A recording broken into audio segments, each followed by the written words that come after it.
Hi, thanks for having me. Before we start, I'd like to thank our chair today for having me on this panel. I appreciate it. First, let me introduce myself. As you can see on the panel list, I'm Antonia Kavcic and currently doing my PhD at Murdoch University on Shonenai manga. Why Shonenai?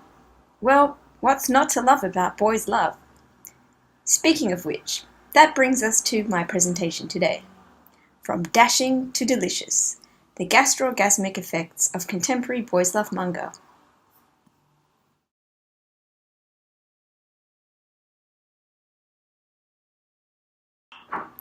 Let's not deny it, in the last 10 to 15 years we've seen an escalating number of cooking shows such as Queen of Food Porn Nigella Lawson, the not necessarily naked but naughty Jamie Oliver's Naked Chef, or the bold and risque Anthony Bourdain, who is, hands down, the spokesman for food porn for gourmets worldwide.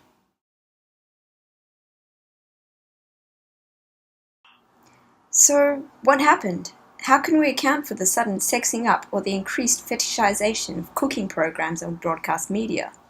When asked the same question, Bourdain's response was that such shows are the new pornography.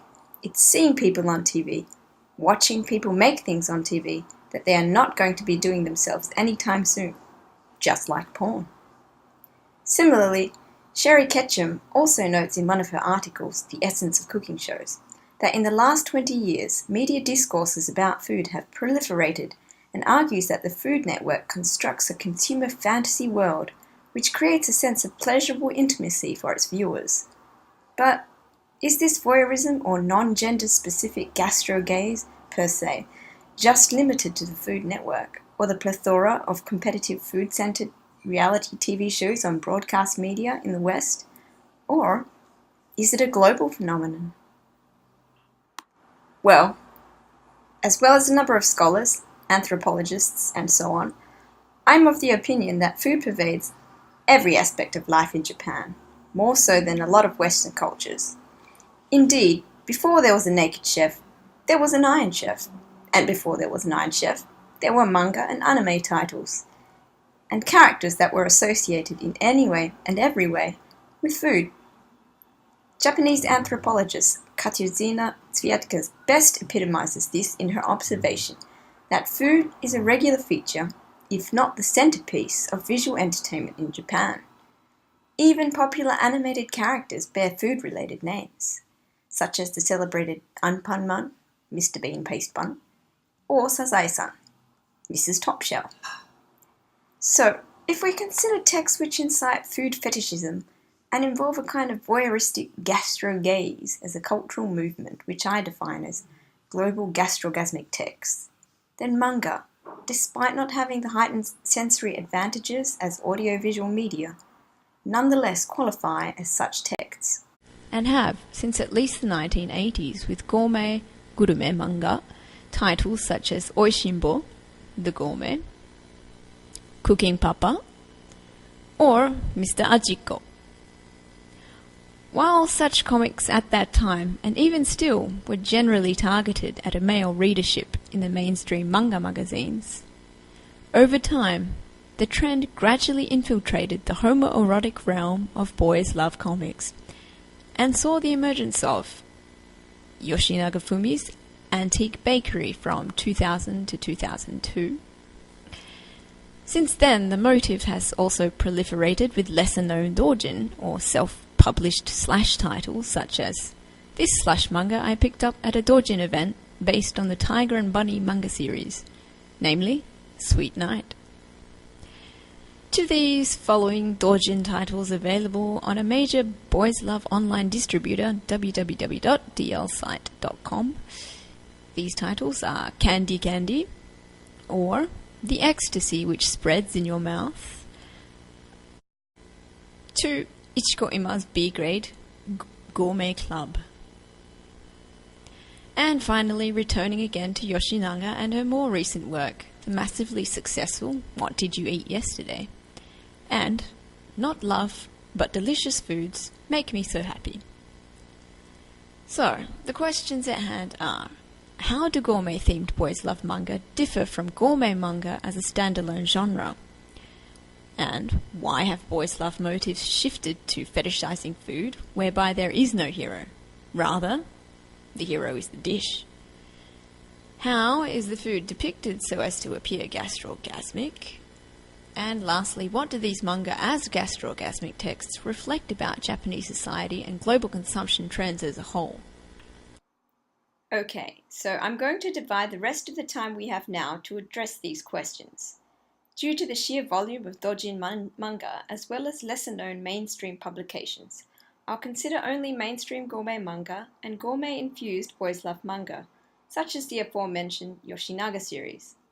But before delving into the realm of the dashing, delicious, and even delectable, for your sake and for brevity's sake, I've prepared a little menu-like glossary of terms that you can refer to at any time, in case any terms are unfamiliar. Right, so, how do gastroorgasmic boys love texts differ from gourmet manga as a standalone genre? Although I mentioned earlier that gourmet comics generally targeted a male readership, that did not necessarily mean that women or children did not consume such texts.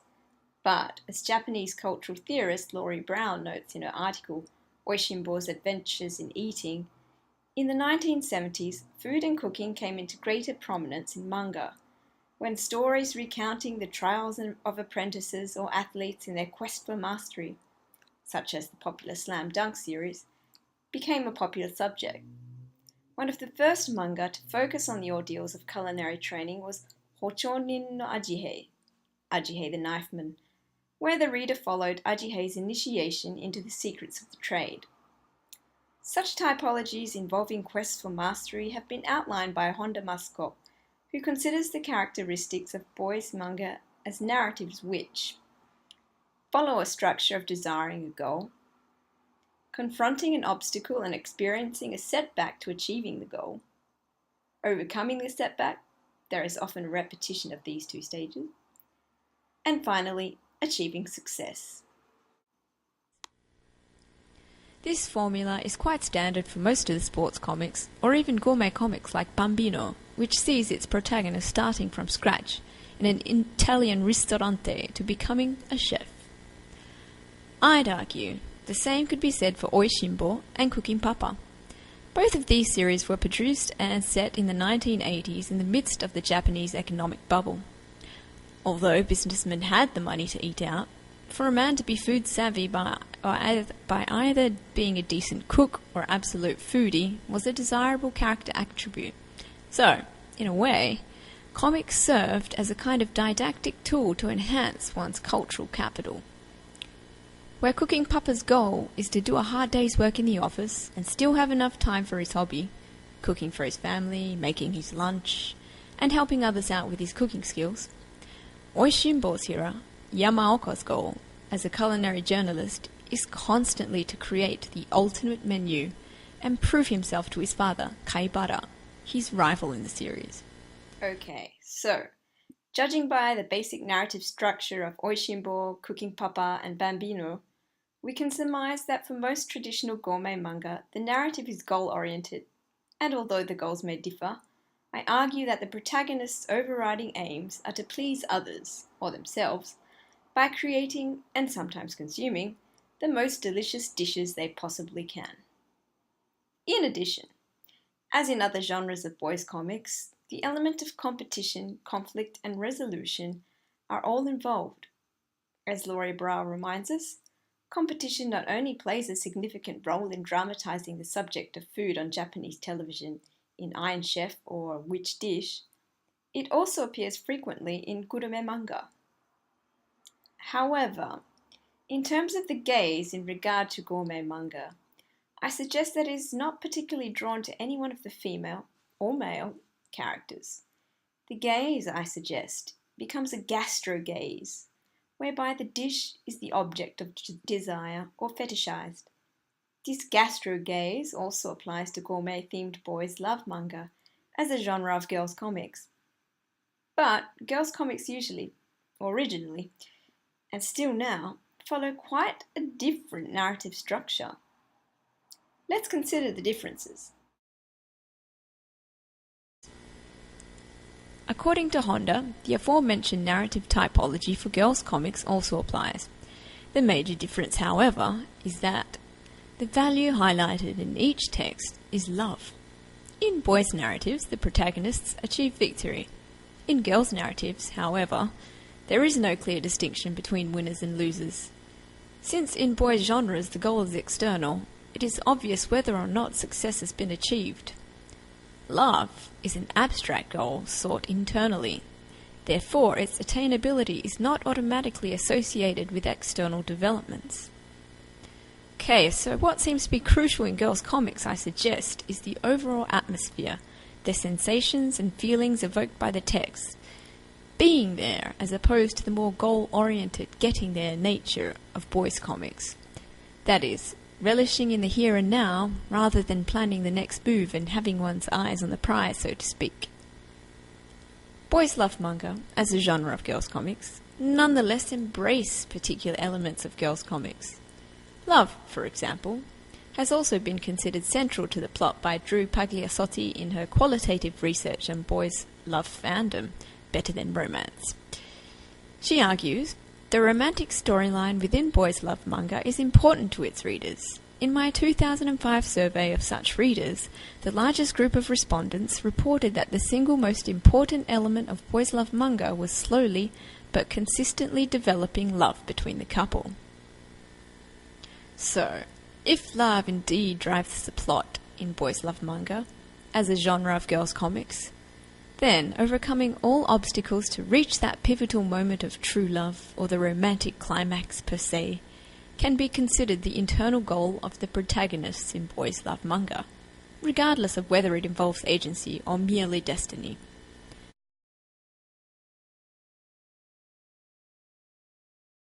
However, as gourmet themes have infiltrated the genre, I'd argue the gastrorgasmic depictions of food, the fetishization of food if you like, have shifted the object of desire to food, and this is best epitomized by the emergence of titles such as Not Love but Delicious Foods Make Me So Happy.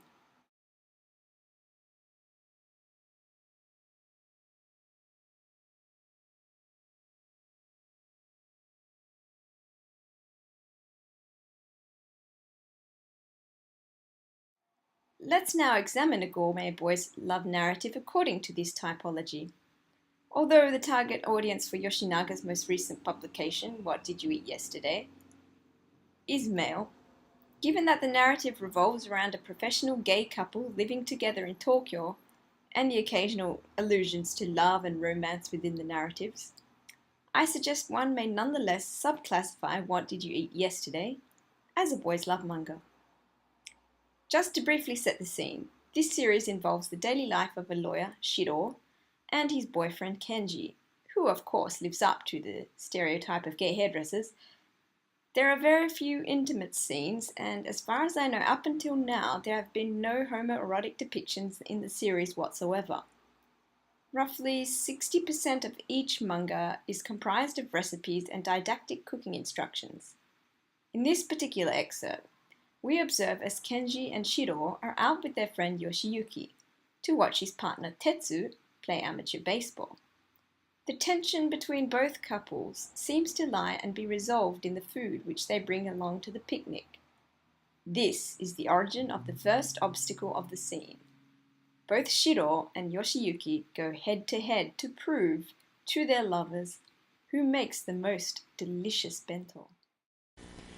Here, the baseball bat, ball, and crotch are the only, arguably, sexual allusions as the three friends watch the game. Anyway, Kenji with the facial hair whips out the bento that Shiro prepared and expresses how yummy it looks in the last panel. Yoshiyuki, who is paranoid about the chemistry between his boyfriend and Shiro, criticizes the shabby appearance of Shiro's bento.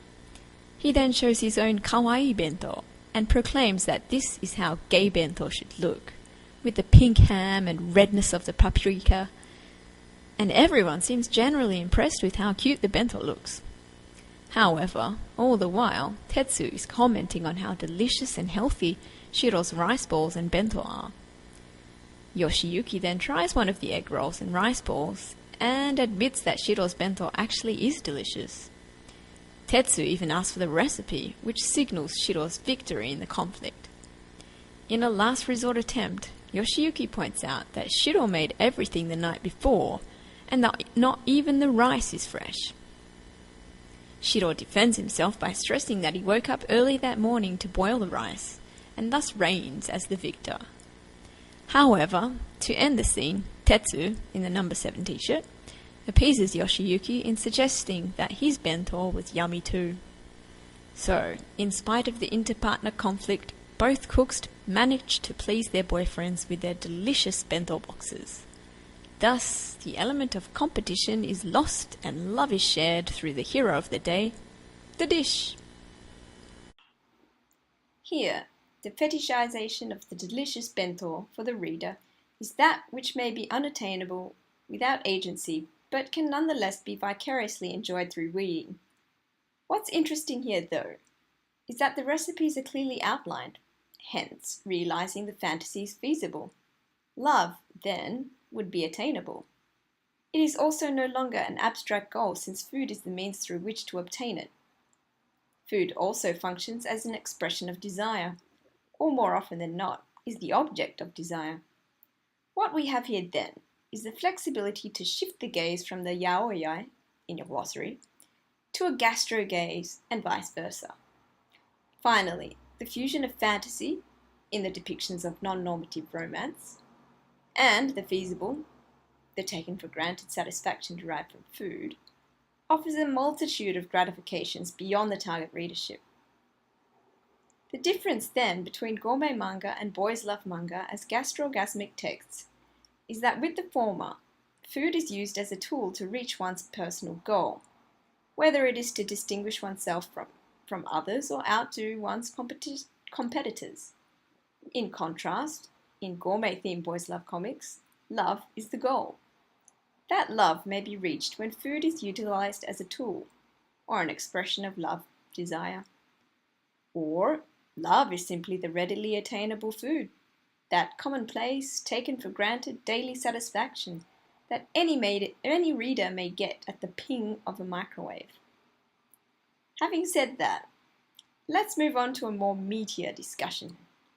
The main dish, if you like, of today's discussion. That is, why have boys' love motifs shifted to fetishizing food, whereby there is no hero of the story? Rather, the hero is the dish. And how is the food depicted so as to appear gastrogasmic? Firstly, to merely attempt to postulate why this phenomenon has flourished is automatically open to much contention. However, we can make some assumptions. Consider, for instance, the fact that since the dawn of boys love manga in the 1970s, the settings and motifs have focused primarily on boarding schools, or contexts where a clear hierarchy is defined. As you can see from this Dojin, self-published author's website, the largest number of titles falls under the genre of boys love manga involving minors, schoolyard settings, and couples with age discrepancies. These trends have persisted for decades and seem to show no signs of slowing. The Bishonen, beautiful boy, the innocent archetype and object of desire, remains a fundamental criterion in classifying a boys' love narrative. Having said that, the change in readership is where the shift in motives occurs. To elaborate, the fans of the 1970s who grew up with boys' love are now in their 40s or over, while the young fans can start from junior high school or even elementary school. So, in order to cater for both groups and a wider range of audiences, creating more adult manga with older protagonists, a greater sense of realism, and offering something unique in the narrative that is desirable, caters for the older fans as well as drawing younger fans who might be interested in the new and unique point of fetishism. Thus, the question is, what alternative, attractive, or desirable element to the Bishonen could be appropriated and allure a greater target readership in Japan. If we recall that food is a regular feature, if not the centerpiece of visual entertainment in Japan, then the proof is in the pudding, for lack of a better expression. If the possible reasons why gourmet-themed manga have become a new trend relate to expanding the target market as well as appeasing old and new fans, then the logical question to follow is, how has the motif been appropriated to make it the centerpiece of the narrative? Well, as a general indication, I examined the framing and focus of food within panels of Not Love, but Delicious Foods Make Me So Happy, as well as the amount of panels containing food or even mentioning food. Now, I have to stress that this is not a realistic indicator, but it demonstrates the potential prominence of food in manga. Okay, so let's have a look at the data. Of the total 709 panels, 477 of them depicted food or alluded to food, arguably making food the centerpiece of 67% of the panels. Given that the Australian national broadcaster, ABC, Australian content quota is 55%, we can surmise that at least for this title, the cake takes the cake. Once again, I have to stress that examining a larger volume of manga would be necessary to make such assumptions about the genre, but for the sake of this presentation, I suggest this information is adequate. In addition to the ratio of food content, the focus and framing of food in the panels demonstrate how food is fetishized and objectified. Take for instance this panel in which Yoshinaga takes her gay friend out for sushi. Notice how the sushi on page 42 and 43 is framed from a high angle as it rests on the table as the object of desire. What's more, aside from the drooling and heavy breaths on page 43, as the sushi is consumed on page 42 and 43, close shots are primarily employed to enhance the gastrorgasmic effects.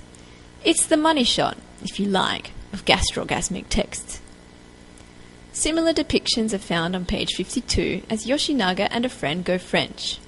The mouth is always slightly ajar to emphasize the subject's salivation. And also, the sexual image of an orifice ready for the insertion of a sexual organ, such as a penis, perhaps. Other motifs and keiyu, motion lines, which are employed to fetishize food or convey a gastrorgasmic effect to consider are: Number 1, the lightning bolts on page 62 to convey extreme satisfaction, and the commonly used arrows to emphasize the object of the gaze, such as the ice cream being fetishized here. On page 73, there is the iconic flower motif in the background to express feelings of love or passion. Note how the tilted head also reinforces the pleasure of consumption. Ah, this motunabe is so good. And lastly, in case you're still not convinced, take a good look at the framing here on page 131, during the dunking, dipping and shoving of tender Vietnamese rolls into the subject's mouths. Just look at that and tell me there's nothing gastrorgasmic about these panels. Okay, well, thus far I've attempted to distinguish gourmet-themed boys love manga from traditional gourmet manga, as well as attempting to postulate why the gourmet boom has infiltrated boys love manga, and also to outline the methods which artists have employed to glorify and fetishize food. I'd like to finish by reflecting on what these manga as gastrorgasmic texts reflect about Japanese society and global trends of consumption as a whole. One thing I have noticed is that when there is either an economic crisis or a boom in one's economy, food becomes fetishized. In the former context, when struggling with budgets, I argue that people tend to fantasize about or vicariously enjoy the luxury of being served or consuming fine food made by another, or at least learning how to reproduce such recipes at home. In the latter context, people have the capital to afford fine food, but want that extra edge, that something more, that no one else can have. It's that because you're worth it ideology that prevails. And food, of all things commonplace, is not excluded.